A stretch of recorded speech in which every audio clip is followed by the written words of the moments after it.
जोहार। जनमन की बात में आपका स्वागत है। मैं हूं आनंद कुमार। दोस्तों, 17 मई को दिल्ली हाई कोर्ट ने कहा कि सोशल मीडिया के इस युग में सार्वजनिक जीवन में नेताओं और यहां तक कि न्यायाधीश जैसे लोगों को भी मोटी चमड़ी वाला होना चाहिए। दिल्ली हाई कोर्ट के जज जस्टिस चंद्रधारी सिंह ने मानहानि के मुकदमे में यह टिप्पणी की थी। मानहानि का यह मुकदमा दिल्ली के सांसद गौतम गंभीर ने पंजाब केसरी नाम के अखबार पर दायर किया है। गंभीर ने अखबार से हर्जाने के रूप में 2 करोड़ रुपए मांगे हैं। गंभीर ने पंजाब केसरी अखबार में छपे उन लेखों की एक सीरीज के लिए मानहानि का मुकदमा दर्ज कराया है, जिसके बारे में उनका कहना है कि अखबार ने इन लेखों के जरिए उनके काम और एक सांसद के रूप में उनकी प्रामाणिकता के बारे में झूठी और अपमानजनक कहानी बनाने का प्रयास किया और उन्हें एक जातिवादी व्यक्ति, कास्टिस्ट व्यक्ति और एक नकचढ़े नेता के रूप में पोर्ट्रे किया, चित्रित किया।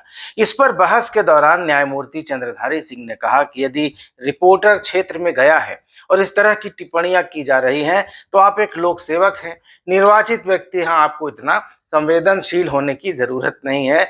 कोई भी सार्वजनिक व्यक्ति मोटी खाल वाला, मोटी चमड़ी वाला होना चाहिए और इस सोशल मीडिया के दौर में सभी को, यहाँ तक कि न्यायाधीशों को भी मोटी चमड़ी वाला होना पड़ता है। तो यह थी हाईकोर्ट के जज की टिप्पणी। लेकिन लगता है कि झारखंड के मंत्री बन्ना गुप्ता कुछ ज्यादा ही संवेदनशील हैं, क्योंकि उन्होंने पिछले कुछ महीनों में मानहानि के दो मामले दर्ज कराए हैं और दोनों ही मामले एक व्यक्ति के खिलाफ दर्ज कराए हैं। बताने की जरूरत नहीं कि वह व्यक्ति सरयू राय है, जमशेदपुर पूर्वी के विधायक। आज बन्ना गुप्ता ने चाईबासा के एमपी एमएलए कोर्ट में विधायक सरयू राय के खिलाफ मानहानि का केस दर्ज कराया। कथित प्रतिबंधित पिस्टल रखने के सरयू राय के आरोप पर स्वास्थ्य मंत्री ने यह कदम उठाया है। इसके पहले भी इसी कोर्ट में बन्ना गुप्ता सरयू राय के खिलाफ नियमों के प्रतिकूल जाकर कोविड प्रोत्साहन राशि अपने और अपने निजी स्टाफ के लिए स्वीकृत करने के सरयू राय के आरोप पर मुकदमा दर्ज कर चुके हैं मानहानि का। यह मुकदमा न्यायालय में प्रक्रियाधीन है, चल रहा है।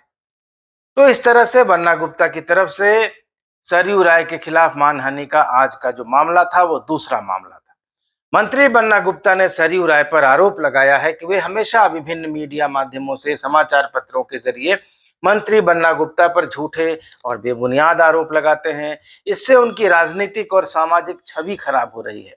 यह बात अलग है कि खुद उनकी ही पार्टी के विधायक इरफान अंसारी बहाना खोज खोज कर, मुद्दे निकाल निकाल कर बन्ना गुप्ता पर हमला करते हैं। चाहे वो अश्लील चैट मामला हो, रघुवर दास से लिपट कर फोटो खिंचवाना हो, रिम्स की बदतर हालत हो या बाकी मामले हो। लेकिन इरफान कांग्रेसी हैं और साथ में मुसलमान भी हैं, तो उनका चल जाता है। लेकिन क्या सचमुच ऐसे आरोपों से किसी नेता की छवि खराब होती है? नेताओं पर तो भ्रष्टाचार के, मनमानी के, दबंगई के आरोप लगते रहते हैं। भाजपा का कोई ना कोई नेता रोज मुख्यमंत्री हेमंत सोरेन के खिलाफ कोई ना कोई गंभीर टिप्पणी करता है, आरोप लगाता है। भाजपा नेताओं की ओर से देश भर में ट्विटर पर सबसे ज्यादा निशाना बनाए जाने वाले नेताओं में हेमंत सोरेन भी एक है। लेकिन इसके बावजूद हेमंत सोरेन ने तो कभी किसी के खिलाफ मानहानि का कोई मुकदमा दर्ज नहीं कराया। लेकिन अब हर नेता की सोच का और मान सम्मान को नापने का पैमाना अपना होता है, अलग अलग होता है। तो इरफान का मामला देखें तो कहीं ना कहीं ऐसा लगता है कि मंत्री बन्ना गुप्ता सिर्फ सरयू राय के आरोपों से ही आहत होते हैं, या यूं कहें कि सरयू राय के आरोपों से ही उनके मान सम्मान को ठेस लगती है। क्योंकि अगर ऐसा नहीं होता तो बन्ना गुप्ता अश्लील वीडियो चैट के मामले पर भी इतनी ही गंभीरता दिखाते। अश्लील वीडियो चैट जब वायरल हुआ था, उसके 3 दिन के बाद बन्ना गुप्ता ने रांची में एक प्रेस कॉन्फ्रेंस की थी। खुद को पीड़ित बताया था, भुक्तभोगी बताया था और कहा था कि उन्होंने इस मामले में पुलिस से शिकायत की है। तो एक अश्लील वीडियो चैट मामले में अपने को पाक साफ करने को लेकर मंत्री इतने ज्यादा तत्पर, इतने ज्यादा गंभीर क्यों नहीं दिखते? मुकदमा दर्ज कराने के लिए वह चाईबासा तक चल कर गए। तो जमशेदपुर के एसएसपी को तो वो घर बुला सकते हैं और पूछ सकते हैं कि इस मामले में क्या प्रगति हुई, क्यों नहीं साजिशकर्ता अभी तक पकड़े गए, क्यों नहीं वो वीडियो चैट फोरेंसिक जांच के लिए भेजा गया। क्योंकि अश्लील वीडियो चैट बनाना किसी मंत्री का खासकर, और उसको वायरल करना तो प्रतिबंधित हथियार रखने के आरोप से ज्यादा संगीन और घिनौना काम है।